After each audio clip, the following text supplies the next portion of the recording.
Assalamualaikum warahmatullahi wabarakatuh dan salam sejahtera.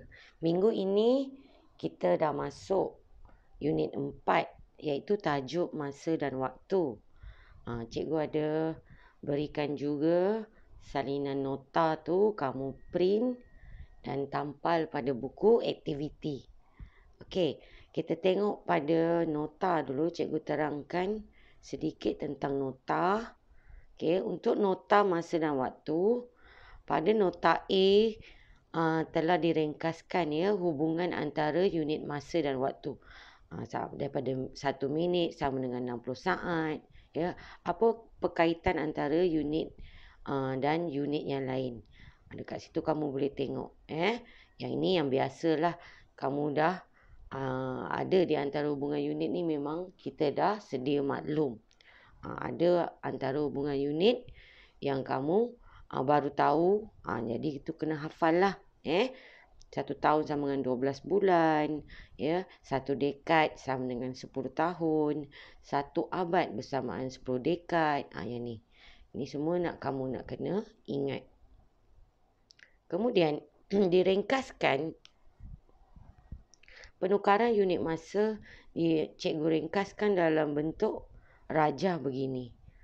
Contohnya kat sini, daripada minggu nak ditukar kepada hari, kita kena darab dengan 7. Contohnya 12 minggu sama dengan berapa hari. Jadi 12 tu kamu kena darab dengan 7. Dapatlah berapa hari. Atau contoh 3 minggu. 3 minggu bersamaan dengan berapa hari. Kalau seminggu, 1 minggu sama dengan 7 hari. Kalau 3 minggu, 3 darab 7 sama dengan 21 hari. Macam tu. Okey. Begitu juga dengan gambar rajah yang bawah ni. Pun sama juga. Yang ni melibatkan alaf, abad, dekad, tahun hinggalah bulan. Yang ni ringkasan saja daripada hubungan unit yang dalam jadual ni. Cikgu ringkaskan yang ini. Kalau nak tukar unitnya, tengok saja rajah yang diringkaskan ini. Okey. Contoh tahun nak ke bulan. Katalah dalam soalan diberi 4 tahun. 4 tahun sama dengan berapa bulan? Dalam 4 tahun ada berapa bulan? Jadi 4 darab dengan 12. Dapatlah berapa bulan tu. Okey. Ataupun contohnya 36 bulan sama dengan berapa tahun? Bulan kalau nak tukar ke tahun, 36 bulan nak tukar ke tahun, kena bahagi 12. Macam tu. Jadi tengok saja gambar rajah ni. Okey. Seterusnya, nota yang kedua. Ini nota yang kedua. Muka surat yang kedua. Iaitu kita dah masuk sistem masa 12 jam dan juga 24 jam. Okey. Terdapat 2 jenis sistem masa yang digunakan, iaitu kita panggil sistem 12 jam ataupun sistem 24 jam. Okey. Kita tengok apa dia hubungan antara sistem 12 jam dan sistem 24 jam yang ditunjukkan pada gambar rajah ini. Kalau kita tengok, ini nombor-nombor ini dia dah letak. Okey, apa bezanya ni? Okey, kita tengok sekarang contoh pukul 1. Okey, kalau 1 pagi, dalam sistem 24 jam, disebut sifar 1, sifar-sifar. Okey. Kalau 1 petang pula, kita tak panggil pukul 1. Kita letakkan sebagai 13.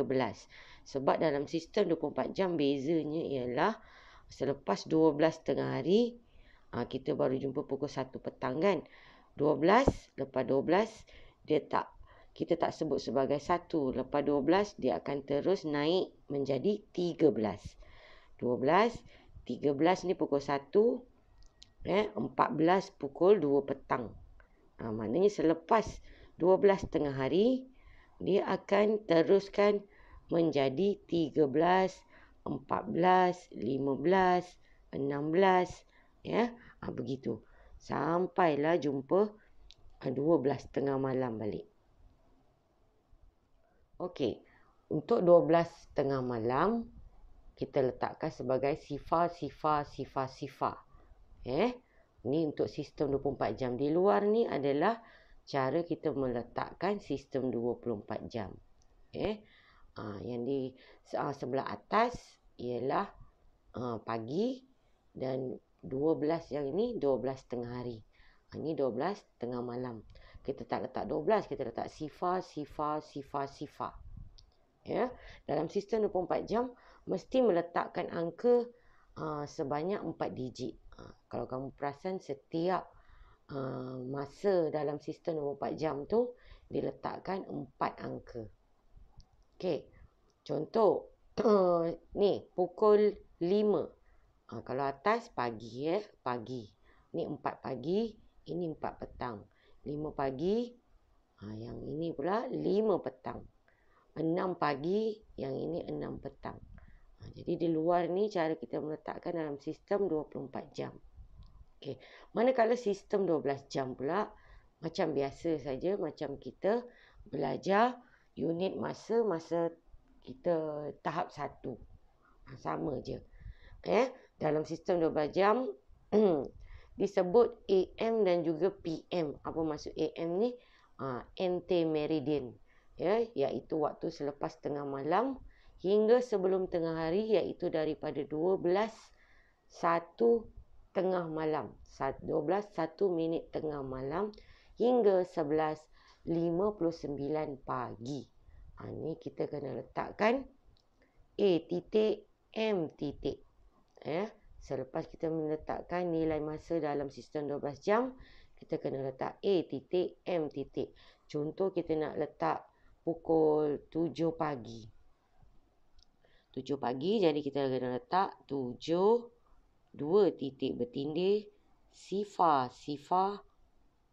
Kemudian A titik M titik. Ini cara nak meletakkan masa dalam sistem 12 jam. Masa dalam sistem 12 jam, di depan sekali adalah untuk nilai jam, dan juga selepas 2 titik bertindih ni adalah untuk 2 nombor untuk nilai minit. Okey. Waktu ditulis sama ada 3 digit atau 4 digit. Kenapa dia jadi 4 digit? Contoh kalau kita nak letak pukul 11 malam. 11 malam. Kalau 11 malam, kita letakkan 11, 2 titik bertindih, sifar. Sebab dia dah selepas pukul 11:59 pagi kan, 11 malam ni. Jadi dia dah masuk waktu post meridian. Jadi kita kena letak P titik M titik. Jadi letakkan P titik M titik. Okey. Sebab itu dia menjadi 4 digit pula. 1, 2, 3, 4. 4 digit. Okey. Okey, itu adalah cara kita menulis dalam sistem 12 jam. Okey, titik bertindih adalah untuk memisahkan antara jam dan minit. Tadi cikgu dah terangkan. Digit sebelum titik, ni titik, ni digit lah. Menunjukkan nilai jam. Ni titik, jadi sebelum titik ni kita jumpa nilai jam dulu. Manakala selepas titik, ini titik. Selepas, maknanya yang inilah 2 digit ni, ialah titik untuk menunjukkan nilai minit. Okey. So, kita pergi pula pada sistem 24 jam. Sistem 24 jam mesti ada 4 digit dengan perkataan jam di depannya. Contoh, kita nak letakkan pukul, katalah pukul 2 petang. Macam mana cara nak letakkan pukul 2 petang dalam sistem 24 jam? Katalah pukul 2:30 petang. Kalau petang, pukul 2, ya, selepas pukul 12, patutnya kita jumpa 1, 2. Tapi dalam sistem 24 jam, selepas pukul 12 akan disebut 12, 13, 14. Ya, jadi dalam sistem 24 jam, kalau kita nak menulis pukul 2.30 petang adalah sebagai 14 jam. Kena letak perkataan jam dulu. Jam 14.3 sifar. Ya. Maksudnya macam ni.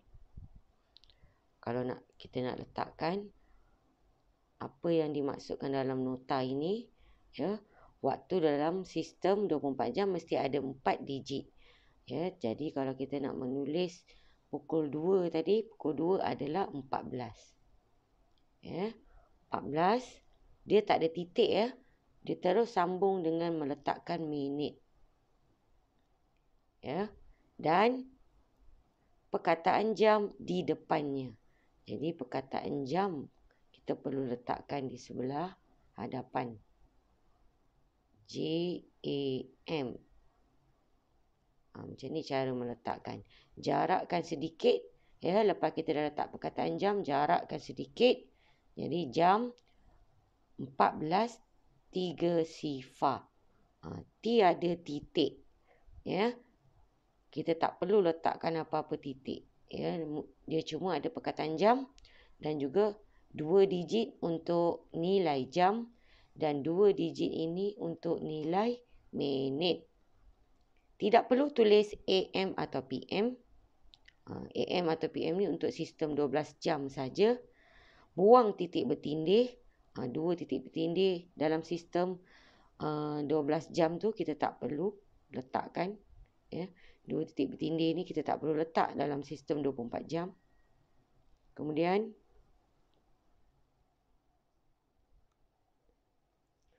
okey, 2 digit yang pertama menunjukkan nilai jam dan 2 digit yang akhir menunjukkan nilai minit. Okey. Ni 2 digit yang pertama, 1, 2 ni nilai jam dan 2 digit yang terakhir ni untuk nilai minit. Waktu dalam sistem 24 jam untuk pukul 12.30 malam hingga 11.59 pagi ialah dari jam sifar hingga jam 11.59. Manakala untuk pukul 12.30 hari hingga 11.59 malam ialah dari jam 12.00 hingga jam 23.59. Okey, kita masuk pula tempoh masa. Apakah tempoh masa? Tempoh masa ini kita nak mengira panjang sesuatu waktu daripada waktu dia mula hingga waktu dia akhir. Ya, daripada waktu dia bermula hingga waktu dia berakhir, berapa lama tempohnya. Jadi kita boleh mengira tempoh sesuatu masa, ya, dengan cara waktu tamat tolak dengan waktu mula. Okey, maknanya kita menggunakan operasi tolak. Ya, kita akan guna operasi tolak untuk mencari tempoh masa. Okey, pastikan waktu ditukarkan kepada sistem 24 jam. Ya, waktu ataupun masa, ya, yang waktu mula dan juga waktu tamat ini kita kena tukarkan kepada sistem 24 jam di dalam bentuk lazim. Masa kita menyusun dalam bentuk lazim, nak buat operasi tolak tu, masa tu, ya, waktu tu kita kena tukar dalam sistem 24 jam. Baru kita akan dapat jawapan yang tepat. Okey, kita tengok contoh. Cari tempoh masa antara 8.45 AM ni pagi lah. 8.45 pagi hingga ataupun dengan 10.30 petang. 10.30 malam. Jadi, waktu mula ini waktu tamat. Jadi, nak cari tempoh masa waktu tamat tolak dengan waktu mula. Kenapa waktu tamat kena letak di hadapan? Sebab waktu tamat tu masanya mestilah lebih, digit dia tu mesti nilainya lebih besar daripada digit pada waktu mula. Kalau ikut logik kan. Jadi diletakkan 10.30 PM ini dulu sebagai nilai di awal. Waktu tamat tolak dengan waktu mula. Jadi kita nak susun 10.30 tolak dengan 8.45. Tetapi kalau ikut nota, kita kena tukar dulu kepada sistem 24 jam. Okey. Pukul 10.30 malam dalam sistem 24 jam ialah 22. Jam 22.30 kan? Jadi kita letakkan 22.30. Ini garisan ni bukan apa. Garisan ni macam kita potong nanti sebab kita ada proses meminjam. Okay, cikgu tunjuk dulu macam mana nak susun masa ya. 10.30 malam ni kita tukarkan kepada sistem 24 jam. Dia akan jadi cara nak cepat tukar kepada sistem 24 jam senang aja. Kamu tambah aja 12. Tambahkan 12 pada nilai tempat jam. Okay, bila kamu tambah 10 tambah 12, dia akan jadi 22. Okay. Jadi, sebab itulah pada tempat jam dia dah jadi 22. Minitnya tidak berubah. Kita hanya tambahkan 12 pada nilai jam. Jadi dia akan jadi jam itu akan mengikut nilai dalam sistem 24 jam. Okay, jam 22.30 dan pukul 8.45 pagi tambahkan. 8 tambah dengan 12. 8 kalau tambah dengan 12 dia jadi berapa? 8 tambah 2 10. Jadi dia jadi 20.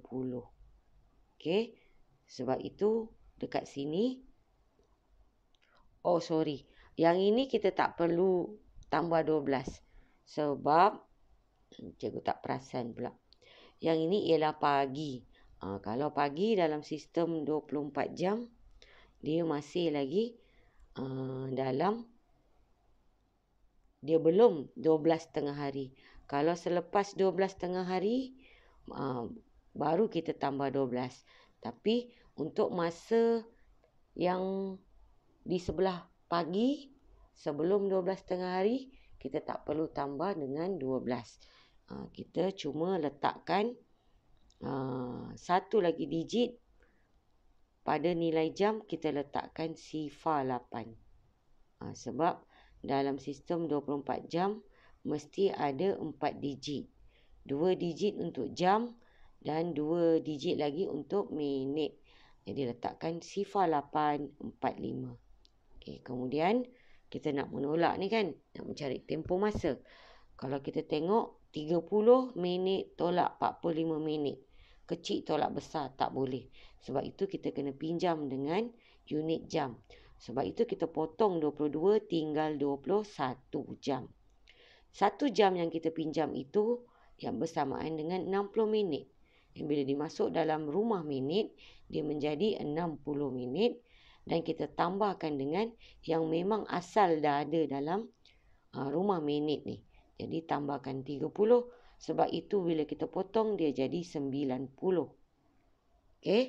Bila dah jadi 90 dia dah jadi besar tolak kecil. Jadi 90 tolak 45. Jawapannya 45 minit. Dan 21 tolak 8. Kita dapat 13 jam. Jadi tempoh masa antara dua waktu itu iaitu daripada pukul berapa?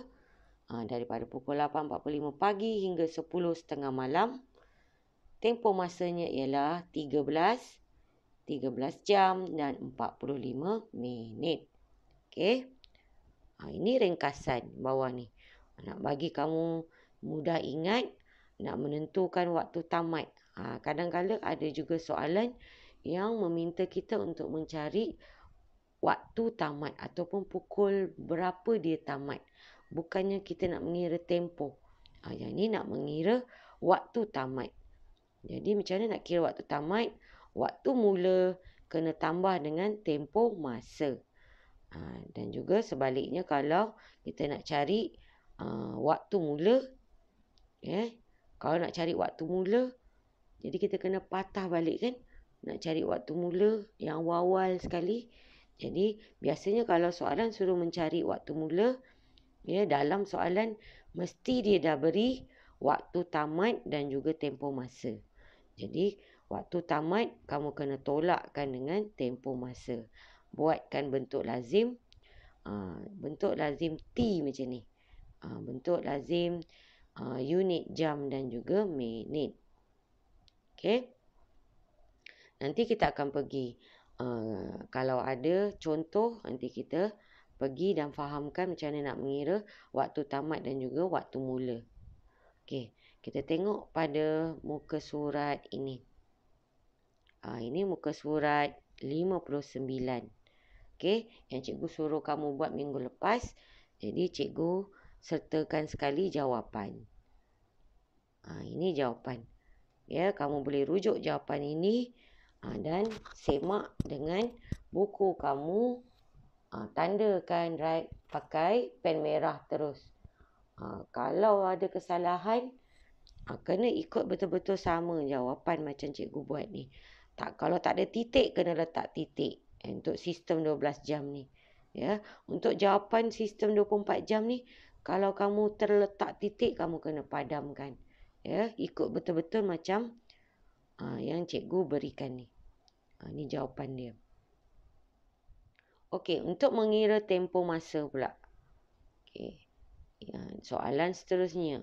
Muka surat 59, soalan C. Kira tempoh masa untuk nombor 1. Okey, waktu mula pukul 8.30 pagi. Ya, dan waktu tamat pukul 11.45. Jadi dia dah berikan kedua-dua masa ini dalam sistem 24 jam. Jadi kita kena salin saja. Okey. So macam mana nak kira waktu tempoh masa? Macam mana kita nak kira tempoh masa tadi tu? Ikut nota. Tempoh masa. Nak mencari tempoh masa. Waktu tamat tolak dengan waktu mula. Jadi waktu tamat. Ni waktu tamat. Tolakkan dengan pergi nombor 1 dulu. Waktu tamat 11.45. Ya. Letakkan di hadapan, di awal. Tolakkan dengan waktu mula. Jadi 45 tolak 30. Kita dapat 15 minit. 11 tolak 8. Kita dapat 3. Jadi tempohnya ialah 3 jam 15 minit. Okey. Untuk soalan nombor 2. Waktu tamat pukul 9.05 minit pagi. Ni pun pagi. Waktu mula pun pagi. Jadi kita susun aja. Waktu tamat tolak dengan waktu mula. Kita tengok sini. Sifar 5 maksudnya 5 minit lah. 5 minit tolak 20 minit. Tak boleh kan? Jadi kita kena pinjam. Pinjam 9 tinggal 8 jam. Jadi bawa 1 jam menjadi 60 minit. 60 minit tambah dengan 5. Sebab tu dia jadi 65. Kemudian kita teruskan menolak. 65 tolak 20. Kita dapat 45 minit. Dan juga nilai jam. 8 tolak 6 kita dapat 2 jam. Jadi tempoh masa untuk soalan nombor 2 ini ialah 2 jam 45 minit. Okey, seterusnya. Nombor 3. Waktu tamat pukul 11 malam. PM ni malam lah. Jadi tukarkan pukul 11 kepada sistem 24 jam. Tambah aja 11. Sebab dia dah melebihi pukul 12 tengah hari. Jadi kita boleh tambah dengan 12 jam. Cara cepat. Tambahkan 12 pada nilai jam. So dia akan jadi 32. Bawa aja nilai jam ni 23. Minitnya sama, sifar-sifar. Okey. Dan waktu mula dia pukul 7.35. PM ni petang kan. Jadi dah lepas 12 tengah hari. Jadi kita boleh tambah juga dengan 12. Kalau kita nak tukar kepada sistem 24 jam. Dia akan jadi 7 tambah 2, 9. Jadi 19. Sebab itu 19 ini kita letak pada tempat jam. Kita dah menukarkan 7 ini kepada sistem 24 jam. Minitnya sama je salin. Jadi ayat matematik kita akan jadi sifar-sifar tolak 35. Kecil tolak besar tak boleh. So kita kena pinjam. 23 jam tinggal 22. Jadi di sini dah jadi 60 minit. Sebab 1 jam tadi kita bawa ke rumah minit, dia menjadi 60 minit. Kemudian 60 tolak 35 kita dapat 25. Ya. Dan juga di tempat jam 22 tolak 19 tinggal 3 jam. Jadi tempoh masa untuk soalan nombor 3 ialah 3 jam 25 minit. Okey, seterusnya nombor 4. Okey, waktu mula pukul 10.50 pagi. Ya, dia belum 12 tengah hari lagi. Jadi tak perlu tambah 12. Letakkan aja 10.50. Ya. Waktu mula mesti di bawah. Waktu akhir dulu kita tulis di atas. Waktu akhir ataupun waktu tamat. Okay, waktu tamat pukul 4.30 PM ni dah petang. Maknanya dah melebihi 12 tengah hari. Jadi kita boleh tambah 12. Untuk menukarkan kepada sistem 24 jam. Dia akan jadi 16. Sebab itu pada tempat jam diletakkan 16 dan minitnya sama je disalin. Jadi 30 minit tolak 50 minit tak boleh. Kecil tolak besar. So kita kena pinjam juga dengan rumah jam. Tinggal 15 jam. Jadi minit ni dah jadi. Kenapa dah jadi 90? Sebab kita pinjam tadi 60.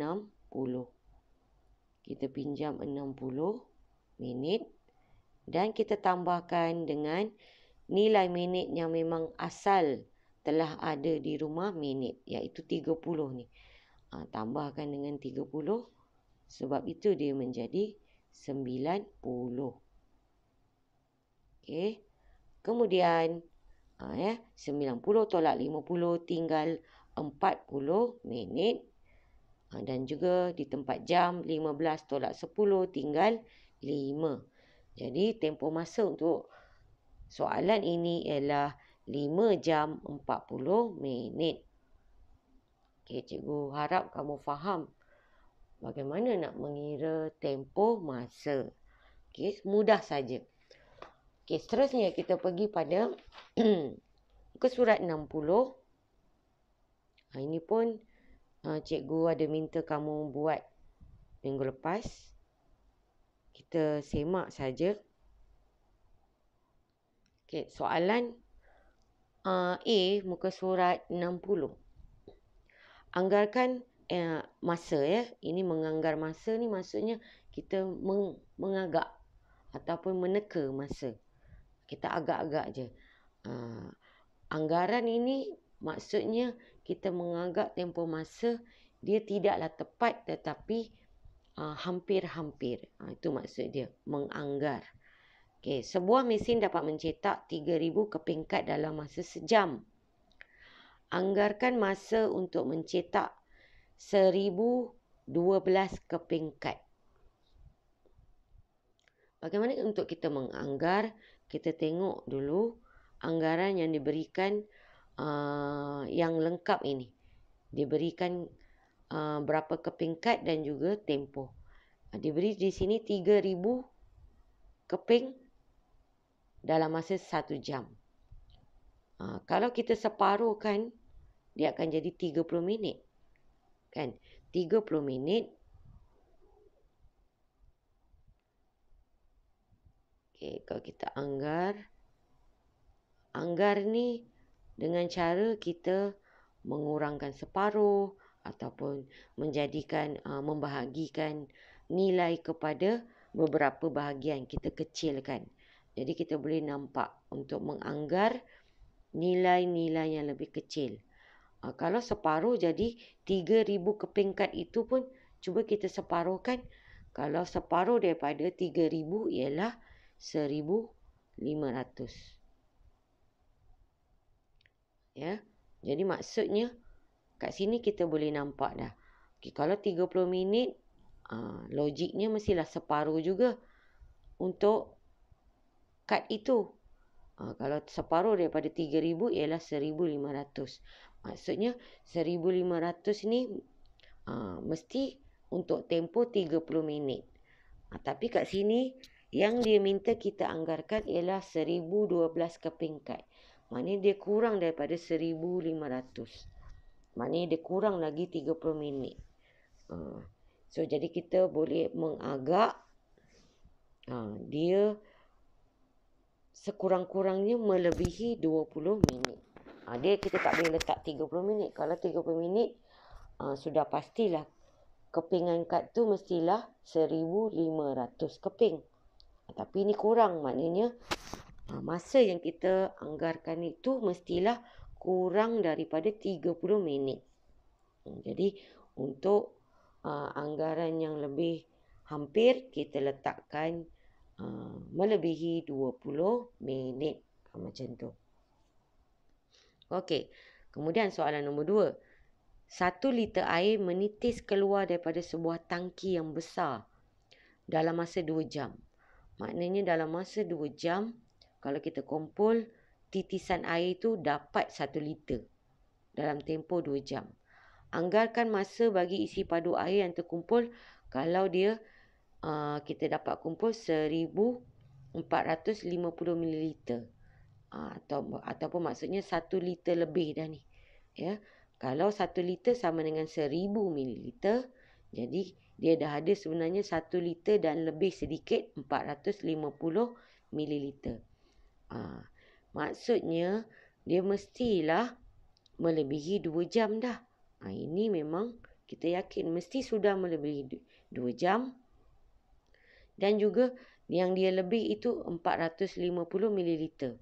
Maknanya dia dah hampir dengan separuh liter. Kalau separuh liter maksudnya sama dengan 500 ml kan. Jadi sebab itu anggaran kita kalau separuh daripada 1 liter ialah 500 ml. Jadi kita separuhkan juga untuk nilai jam. Kalau separuh daripada 2 jam ialah 1 jam. Jadi anggaran untuk ini ialah 3 jam. Jadi kamu boleh letakkan sebagai kita anggarkan lebih kurang 3 jam. Begitu. Ini adalah kemahiran menganggar. Okey. Kemudian kita tengok pada perkaitan alaf, abad, dekad dan tahun. Yang ni mudah ajalah. Kamu cuma tengok nota yang awal yang cikgu bagi ni. Ya. Tengok nota yang cikgu beri. Kamu boleh dapat jawab dah. Kalau contoh tu 1 alaf. 1 alaf sama dengan 1,000 tahun. Masukkan saja. Okey. So ini jawapan dia, kamu semak. Semak untuk soalan bahagian B muka surat 60. Ini jawapannya. Kemudian kita pergi pada soalan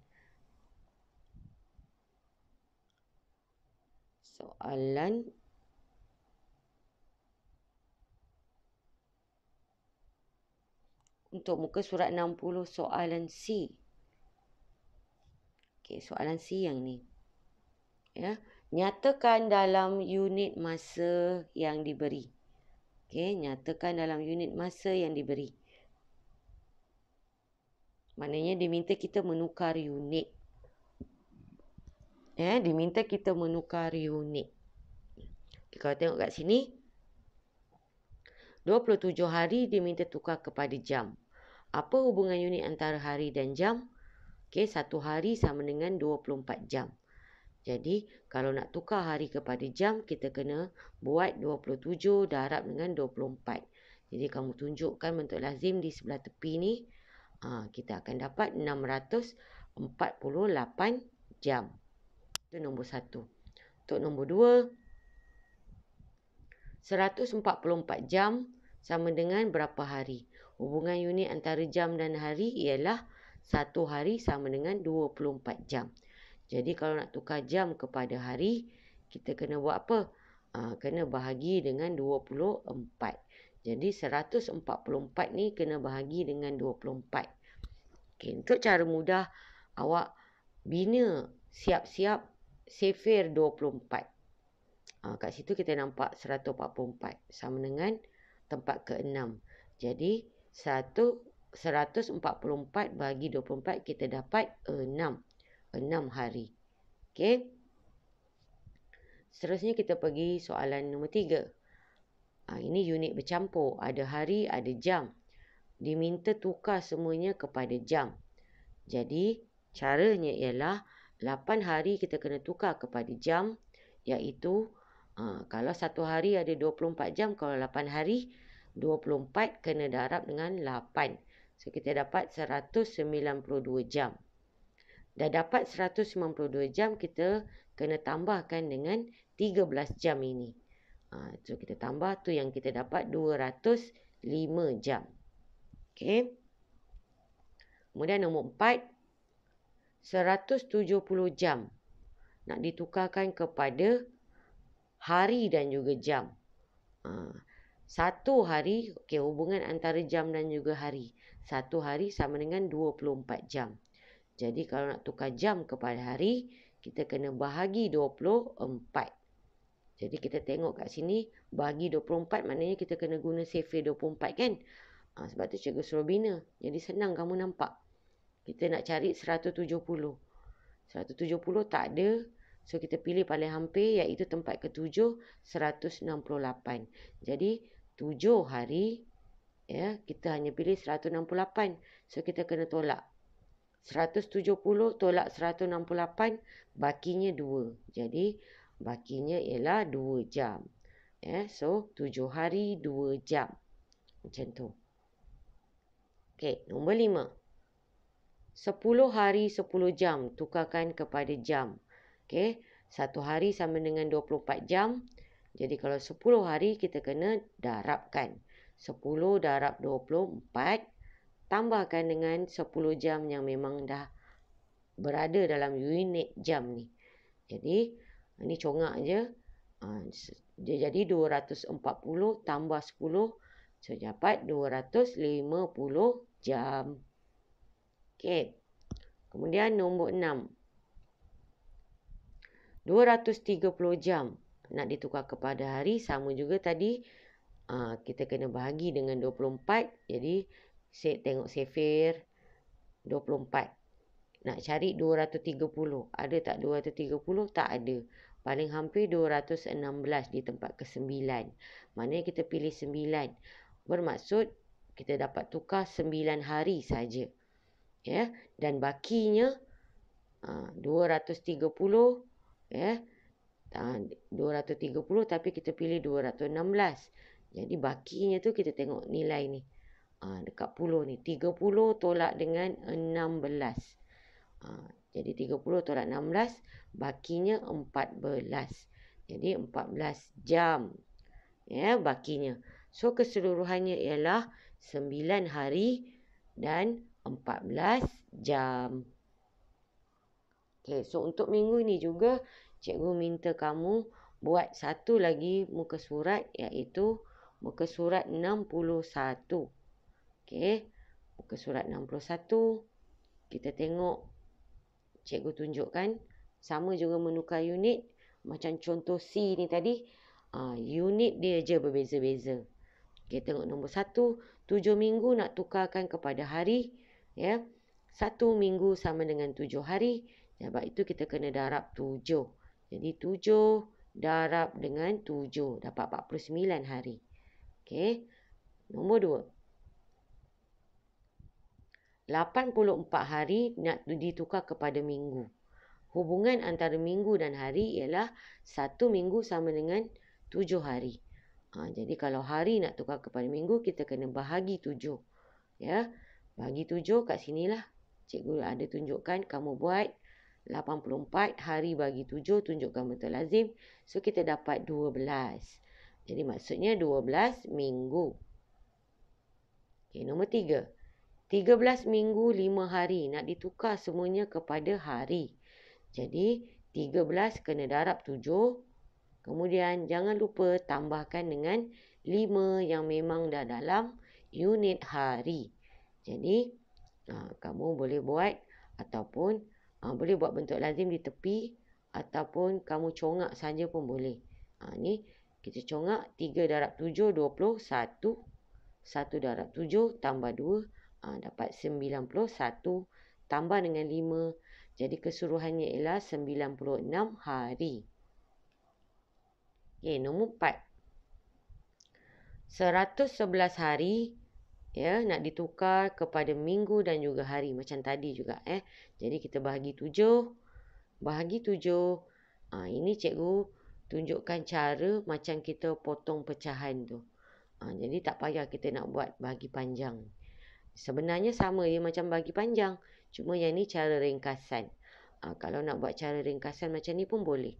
Jadi ini 111 kita nak bagi dengan 7. Okey, maknanya kita potong 11, cari 11 dalam sifir 7. Kita pilih tempat pertama. Jadi 11 tolak 7 ada baki 4. Kemudian kita cantumkan dengan nombor seterusnya. Dia menjadi 41.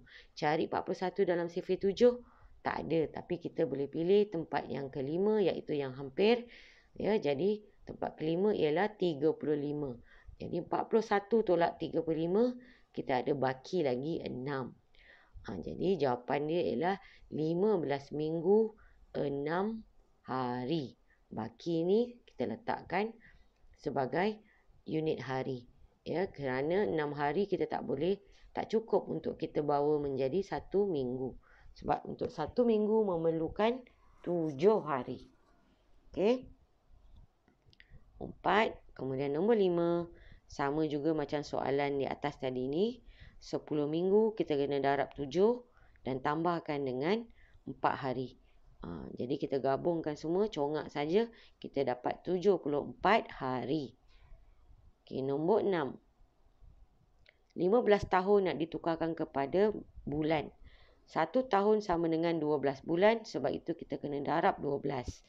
Kita congak ataupun cara nak congak ni 15 darab 12 bulan. Kamu boleh juga buat dalam bentuk lazim ataupun dengan cara mencongak.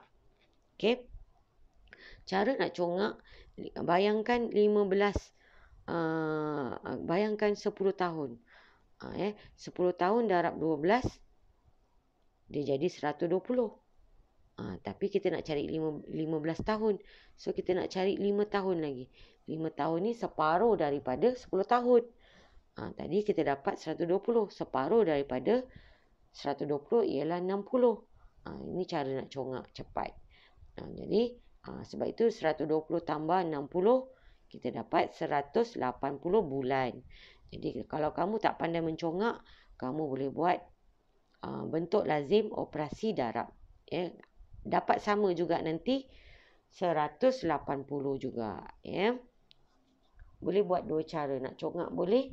Nak buat bentuk lazim darab pun boleh. Itu nombor 6. Nombor 7. 144 bulan ditukarkan kepada tahun. Hubungan antara tahun dan bulan. 1 tahun sama dengan 12 bulan. Sebab itu kita kena bahagi 12. Ini cara cepat juga saya guna. 144 bahagi 12. 144 kita potong dulu 14. Kalau bahagi 12 maknanya kita menggunakan sifir 12. Jadi kita pilih tempat pertama. Maksudnya 14 tolak 12 ada baki 2. Cantumkan dia jadi 24. Cari pula 24 dalam sifir 12. Ada di tempat kedua. Lepas tu dah tak ada baki. Jadi jawapannya ialah 12 tahun. Ini jawapan. Okey, nombor 8. 16 tahun 7 bulan tukarkan kepada bulan. Jadi 16 tahun kena tukar kepada bulan. 7 bulan ni dah memang dalam bulan. Kita tambahkan saja nanti di ujung. Jadi cara nak tukarkan tahun kepada bulan ialah darab 12. kerana 1 tahun sama dengan 12 bulan. Jadi kalau ada 16 tahun, kena darab 12. So, 16 darab 12, tambahkan dengan 7. Okey, jadi kat sini cikgu ringkaskan 16 darab 12, dah dapat hasilnya, tambahkan dengan 7. Jadi kita dapat 199 bulan. Okey, kemudian soalan 9. 125 bulan kita nak tukarkan kepada tahun. Ya. Jadi baki bulan tu kita letakkan. Baki bulan yang tak cukup untuk masuk pada unit tahun, kita letakkan pada unit bulan. Jadi caranya, hubungan antara tahun dan bulan, 1 tahun sama dengan 12 bulan. Jadi, kita nak tukarkan yang banyak-banyak bulan ni, kena bahagi 12. Jadi, 125 bulan bahagi 12, kita guna cara cepat juga. Ya, 12 kita guna sifir 12 kan. Jadi, kita pilih tempat pertama. So, baki tak ada. Cantum dia jadi 5. Cari 5 dalam sifir 12. Tak ada. Jadi, kita letak sifar. Bermaksud, jawapannya ialah 10.